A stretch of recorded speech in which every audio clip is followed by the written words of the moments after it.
What is the central thing you're trying to use this book to help people understand and appreciate about the human mind?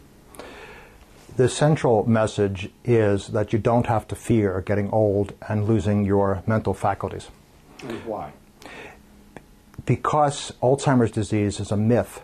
Alzheimer's disease is not a single condition. There are many things that cause Alzheimer's disease.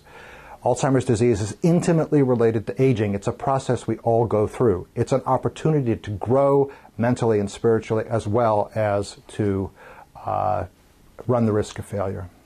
It's something that evolution gave our species, a fantastic brain, but it's the most vulnerable organ to everything that happens to us over life, our lifespan. So no wonder it's the one that is challenged by living on this planet for 80, 70, 80, 90 years. Our American culture focuses so much on autonomy and independence. Part of what aging teaches you is you are part of a vast collection of human beings and other species on this planet that we're very dependent on. So embrace, it sounds apocryphal, the interdependence and the dependence you have on other people, not trying to preserve independence as the only bastion of you as a human being. You are a human being because there are other human beings on this planet with you.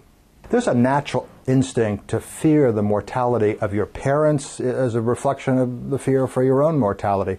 That's the hardest part of the journey of any human being. How do you grab on to that fear and change that into something that's a positive force in your life?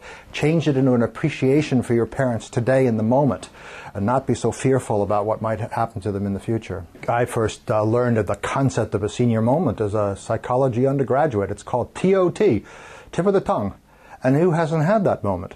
So the first thing to recognize is the universality of a creature that exists to speak and to share words. You're occasionally not going to come up with the right word. But when it happens to you, embrace it as something that happens to everybody. And we as a generation, Brent, are we an optimistic or a pessimistic generation? I hope we're optimistic because we have been given the gift of life. We have been given that at a time in the history of our species where the opportunities and challenges are enormous. So embrace that with the limitations that we have as human beings. After all, what is at the fundament of the wisdom that you as a baby boomer have the opportunity to gain? It's a recognition of our limitations and our frailties. There are two theories on that. Rock and roll destroys your brain or it enhances your brain. You take your pick.